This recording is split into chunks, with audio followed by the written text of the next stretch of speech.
말씀을 보면 기적이 현실이 되는 시간의 사건의 배후에 믿음과 긍휼히 여기심이 있음을 알 수 있습니다. 한 관리가 예수님께 와서 자기 집에 와달라고 간청합니다. 딸이 방금 죽었는데 오셔서 몸에 손을 얹어주시면 딸이 낫겠다고 말합니다. 예수님이 그 관리의 집에 가셨는데 그새 피리 부는 자들과 떠드는 자들이 와서 장례가 진행되고 있었습니다. 떠드는 자들은 곡하는 자들을 말합니다. 그때는 사람이 죽으면 피리 부는 자들과 곡하는 자들을 오라 해서 장례가 시작되었음을 알렸습니다. 예수님은 그들을 물러가게 하시며 이 소녀가 죽은 것이 아니라 잔다고 말씀하십니다. 사람들이 예수님을 비웃습니다. 누가 봐도 죽은 것이 분명한데 잔다고 말씀하시니 비웃은 것입니다. 예수님이 무슨 말씀을 하고 계신지 이해하지 못했기 때문에 그런 것입니다. 예수님은 이 소녀가 죽은 것처럼 보이지만 아직 의식이 있다고 말씀하신 것이 아닙니다. 예수님께는 이 소녀를 죽음 가운데서 다시 살리는 것이 마치 잠자고 있는 자를 흔들어서 깨우는 것 정도로 어려운 일이 아니라는 것을 말씀하신 것입니다. 그래서 죽어있는 소녀를 가리켜서 죽은 것이 아니라 잔다고 말씀하셨습니다. 예수님이 소녀의 손을 잡으시니까 소녀가 다시 살아났습니다. 장례식장이 잔치자리가 되었겠지요. 이 기적을 가능케 한 것은 믿음입니다. 이 관리가 예수님을 믿고 예수님께 옴으로써 기적이 시작되었습니다. 마가복음과 누가복음에도 이 사건이 기록되어 있는데 거기서는 이 관리가 야이로라는 그 이름의 회당장으로 나옵니다. 야이로가 예수님께 와서 딸을 살려달라고 간청할 때 딸이 죽어가고 있었다고 마가복음과 누가복음에는 기록되어 있습니다. 예수님이 야이로와 함께 그의 집으로 가고 있는데 야이로의 집에서 사람들이 와서 딸이 죽었으니 선생님을 그만 괴롭히라며 딸이 죽었음을 알립니다. 얼마나 낙심이 되었겠습니까? 그때 예수님이 야이로에게 두려워하지 말고 믿기만 하라고 말씀합니다. 누가복음에는 두려워하지 말고 믿기만 하라, 그리하면 딸이 구원을 얻으리라고 말씀하신 것으로 기록되어 있습니다. 야이로의 믿음을 북돋아주기 위해서 그렇게 말씀하신 것입니다. 야이로로 하여금 믿음이 어떤 결과를 가져올 수 있는지를 경험케 하시려고 두려워하지 말고 믿기만 하라고 말씀하신 것입니다. 하나님의 능력이 나타남에 있어서 가장 중요한 것은 두려움을 떨치고 믿음을 갖는 것입니다. 그게 우리가 해야만 하는 전부이고 우리가 할 수 있는 전부입니다. 그러면 나머지는 하나님께서 해주시는 것입니다. 그래서 예수님이 야이로에게 두려워하지 말고 믿기만 하라고 믿음을 북돋아 주신 것입니다. 함께 볼까요? 두려워하지 말고 믿기만 하라. 할렐루야. 아멘. 지금 우리 시국에 필요한 말씀 아닐까요? 뭐 하지 말고 두려워하지 말고. 예수님이 야이로의 집으로 가실 때 한 여인이 예수님의 뒤로 와서 겉옷을 만졌습니다. 그 여인은 12해 동안이나 혈류증으로 고생하고 있었습니다. 혈류증은 산부인과 질환으로 하혈이 계속되는 걸 마음에는 이 여인이 혈류증으로 인해 많은 의사들에게 오랜 치료를 받느라고 재산을 다 허비했지만 병이 오히려 더 깊어졌다고 기록되어 있습니다. 이 여인이 질병을 오래 앓았기 때문에 동네 사람들은 그 여인의 사정을 환히 알고 있었을 것입니다. 아마 지금 같았다면 참 안 됐다, 불쌍하다, 얼마나 힘들까 그랬겠지만 예수님 당시에는 그러한 질병을 앓는 사람은 혐오의 대상이었습니다. 요즘 사람들이 코로나 바이러스에 극도의 불안과 공포를 느끼고 있습니다. 코로나 포비아라고 해도 과언이 아닐 정도인데 시사율은 그렇게 높지 않지만 양성 반응이 나타나서 확진자가 되면 자신만이 아니라 주변 사람들에게 상당한 불편과 피해를 끼치게 되고 사회적으로 낙인이 찍힐 위험이 있고 신상이 틀리기 때문에 사람들이 이렇게 경계하고 조심하는 것 같습니다. 지난주에 상림에 산책을 나갔는데 주민들이 거의 다 마스크를 하고 있었습니다. 상림 숲이 공기가 얼마나 좋습니까? 그런데 거기서도 마스크를 하고 다니시는 거예요. 왜냐하면은 다른 사람을 생각해서 그런 거지요. 저희 내가 상림을 걷고 있는데 마주 오던 부부가 마스크를 안 한 채 걸어오다가 한 30m 정도 앞에서 재채기를 몇 번 했어요. 우리는 아무렇지도 않았어요. 그냥 가고 있는데 그분들이 당황해가지고 갑자기 그 강변 툭으로 올라가더니 우리가 지나갈 때까지 고개를 탁 돌리고 가만히 있는 거예요. 미안했던 거예요. 요즘은 재채기만 해도 저 사람 혹시하고 의심받고 경계하는 분위기가 되어버렸습니다. 근데 예수님 당시에는 이 여인이 그 정도와는 비교가 안 될 정도로 낙인이 찍혀 있었습니다. 유대 율법은 피를 부정하게 여겼습니다. 그래서 레위기 15장 19절을 보면 어떤 여인이 유출을 하되 그의 몸에 그의 유출이 피면 이래 동안 불결하니 그를 만지는 자마다 저녁까지 부정할 것이요 라고 기록이 되어 있습니다. 그런데 이 여인은 유출이 멈추지 않고 12년 동안 유출을 하고 있었기 때문에 사람들이 그를 얼마나 부정하게 대했겠습니까? 그 여인과 조금이라도 접촉하게 되면 부정한 사람이 되어버렸어요. 그렇게 부정함을 잊게 되면 그 부정을 씻는 데에 많은 시간과 공이 들어가야 됩니다. 그래서 사람들이 그 여인을 꺼리게 되고 멀리하게 되었고 또 그 여인은 하나님께 죄를 지어서 저는 저주받은 병에 걸렸다라고 생각을 했습니다. 그러니 이 여인이 사람들을 헤집고 예수님께로 다가와서 그의 옷깃을 만진 것은 욕을 한 바가지 먹는 정도가 아니라 자칫하면 돌에 맞아 죽을 수도 있는 그런 행동을 한 것입니다. 그런데 어떻게 이 여인이 그런 위험을 무릅쓴 목숨을 건 행동을 할 수 있었을까요? 예수를 그리스도로 믿는 믿음이 그런 행동을 가능하게 한 것 아닐까요? 믿음은 신앙의 진리에 대한 단순한 동의 정도가 아니라 그 진리 위에 자신을 얹어놓는 것이라고 말합니다. 함께 볼까요? 믿음은 단순한 동의가 아니라 그 진리 위에 자신을 얹는 것이다.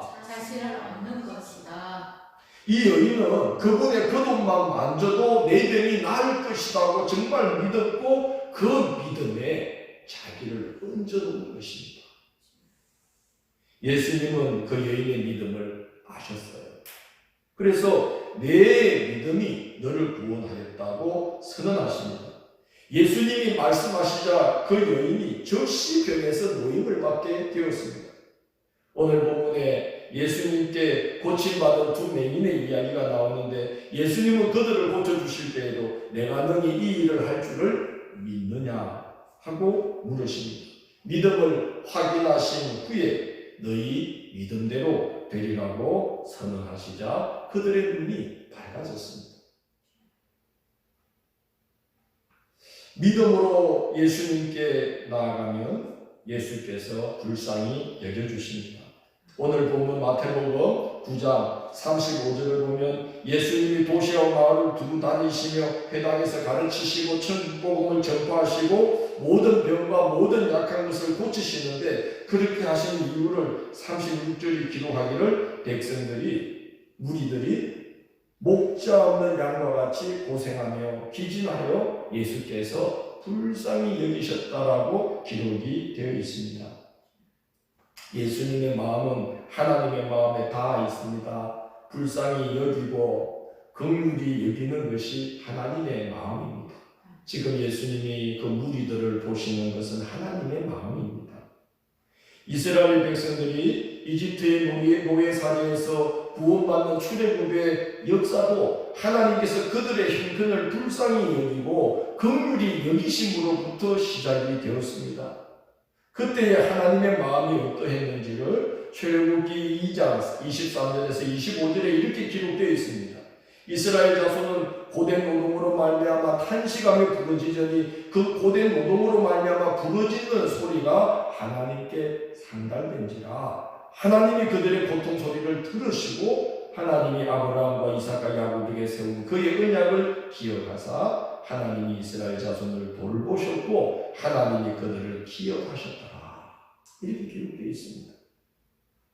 이스라엘이 종살이하면서 고통하고 신음하고 불쌍한 처지에 있는 것을 하나님이 보셨고 불쌍히 여기셨고 그들의 탄식 소리를 들으셨고 기억해 주셨어요.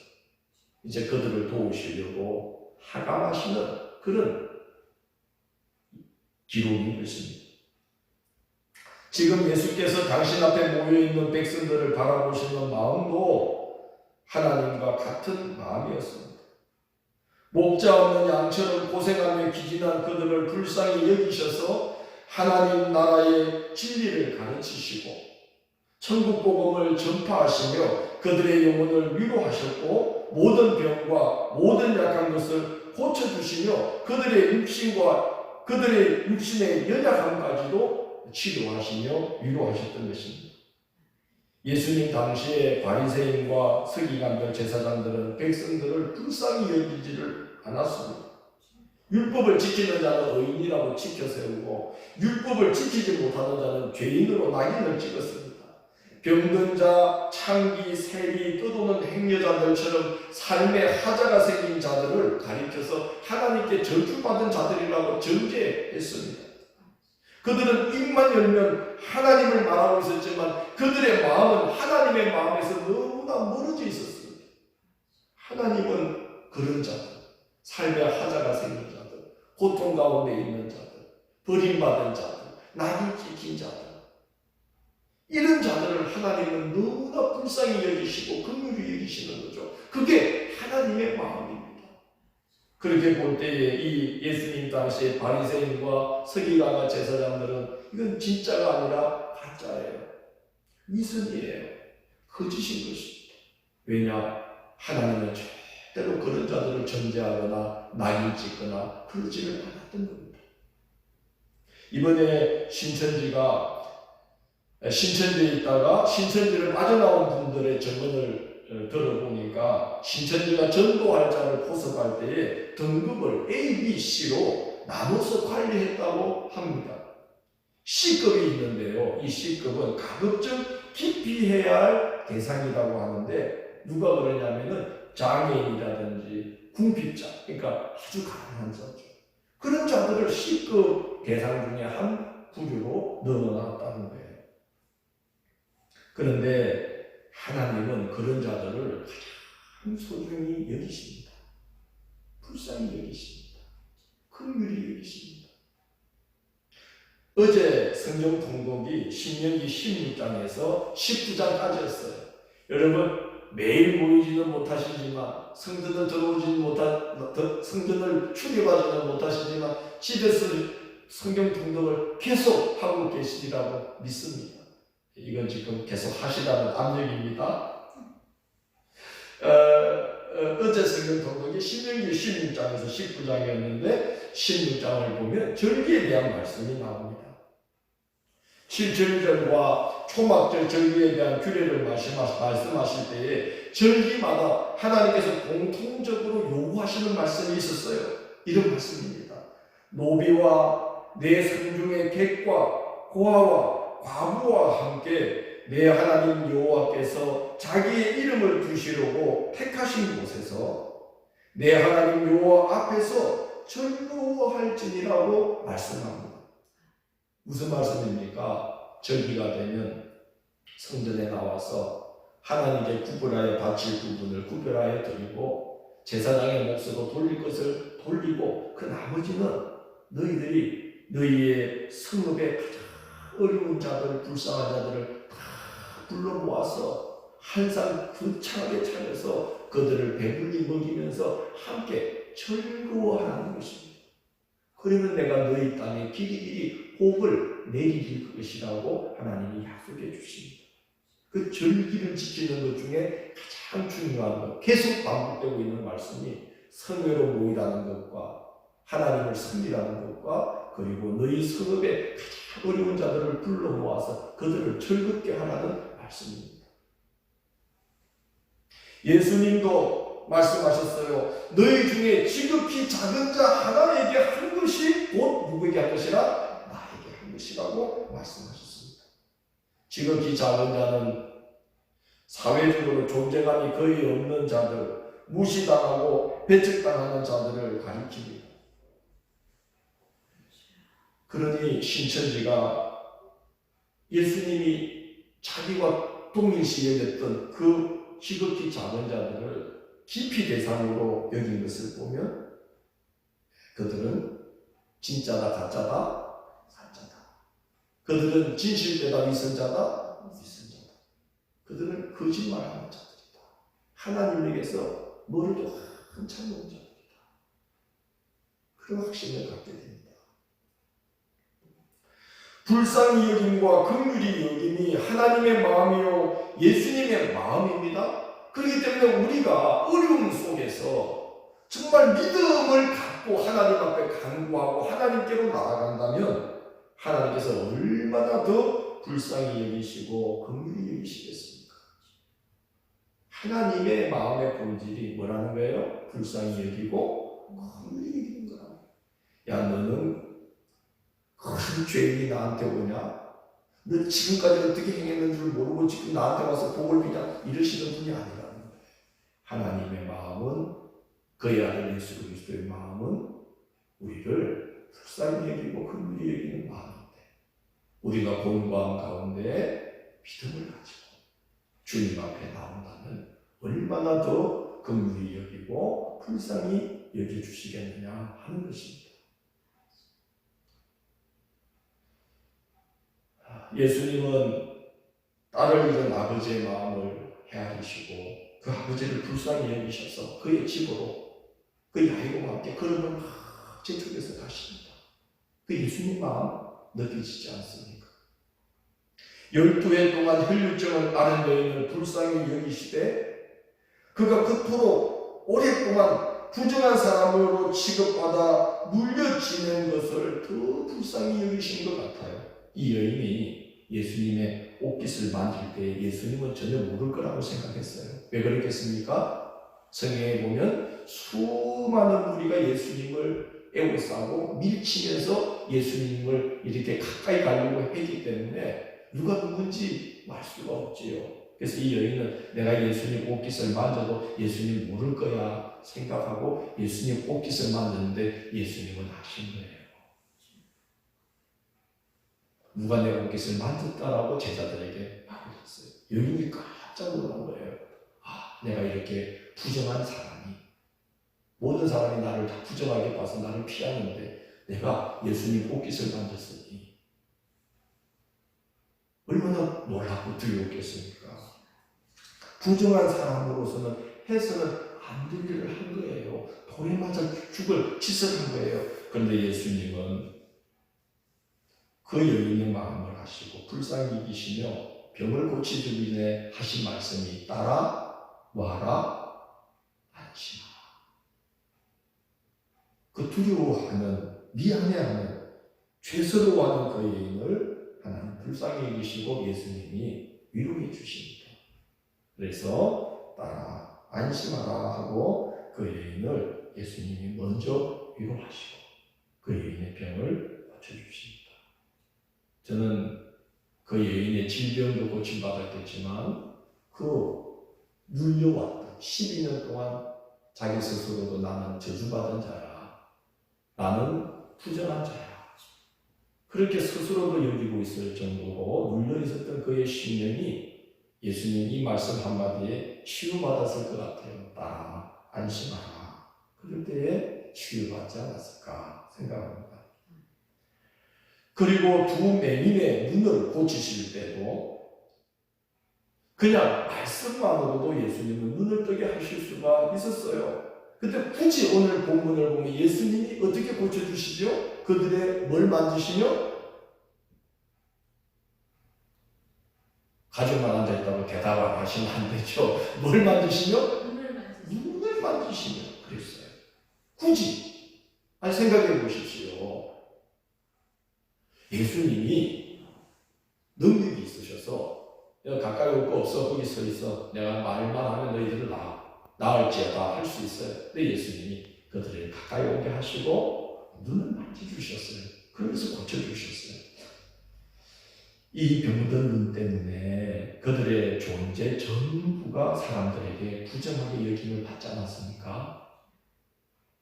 배척당하지 않았습니까? 그 눈 때문에. 그 눈 때문에 사람들에게 저주받는다 취급을 받지 않았습니까? 사람들은 그래요. 이 사람 전부를 부정했어요. 뭐 때문에? 눈 때문에. 우리 그럴 때 있지 않습니까? 어떤 사람 한 부분을 보고 그 사람 전체를 어떻게 하죠? 거부하거나 부정하지 않습니까? 이 사람은 그렇게 된 거예요. 그 눈 때문에 부정한다 취급을 받고 하나님께 저주받은 자라고 여김을 받았어요. 그 마음이 얼마나 눈 못지않게 마음이 병들어 있었겠습니까? 마음이 닫혀 있겠죠. 근데 예수님은 그 눈을 어루만져 주셨다는 거예요. 불쌍히 여겨주시고 긍휼을 베푸실 때에 눈만 나은 것이 아니라 이 맹인들의 뭐도 마음도 치유받았을 거라고 생각합니다. 오늘 함께 읽은 이사야 42장은 하나님께서 택하신 종 그리스도께서 행하실 일을 이렇게 말씀하고 있어요. 상한 갈대를 끄지 아니하시며 꺼져가는 등불을 끄지 아니하시고 진실로 정의를 시행할 것이며 그랬습니다. 상한 갈대 같은 우리를 불쌍히 여기셔서 그를 의지하는 자를 싸매주시고 꺼져가는 등불 같은 우리를 긍휼히 여기셔서 그에게 의지하고 나아가는 자들을 그 등불이 꺼지지 않도록 인생의 소망이 꺼지지 않도록 회복시켜 주시는 하나님이시라는 말씀입니다. 우리 주님은 그렇게 놀라운 일을 하면서도 그런 걸로 자기를 드러내려고 하지 않으시고 와서 보라고 외치지 않으시고 목소리를 높이지 않으시고 거리에 들리게도 아니하시며 엄밀한 중에 긍휼을 베푸신다고 오늘 말씀하고 있습니다. 삶의 문제 앞에서 믿음을 갖고 주님께로 나오는 자들을 주님은 절대로 외면하지 않으십니다. 불쌍히 여기시고 긍휼히 여기셔서 문제 가운데에서 구해주시고 회복시켜 주십니다. 은밀한 중에 역사해 주셔요. 그래서 기도함으로 주님을 의지하고 살아가다 보면 언제 이 문제가 해결되었는지 돌아보면 해결되어 있고 돌아보면 해결되어 있고 돌아보면 해결되어 있는 이런 은혜를 우리가 경험하며 살아가게 되는 거예요.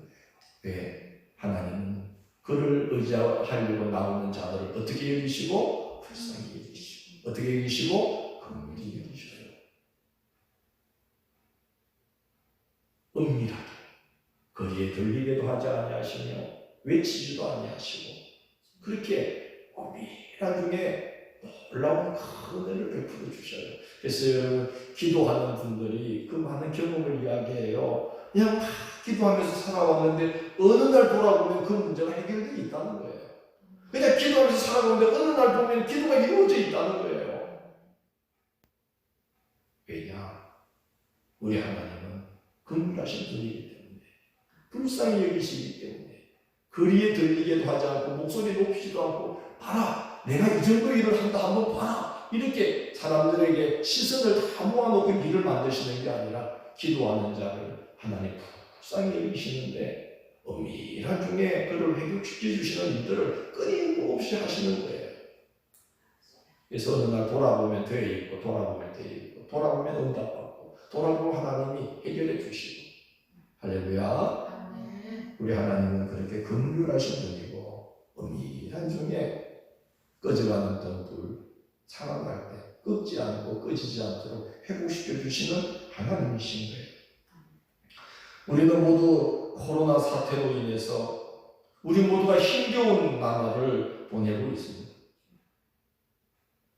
불편 정도가 아니라 생존의 위협과 생활의 곤란에 직면하게 된 분들도 많이 있습니다.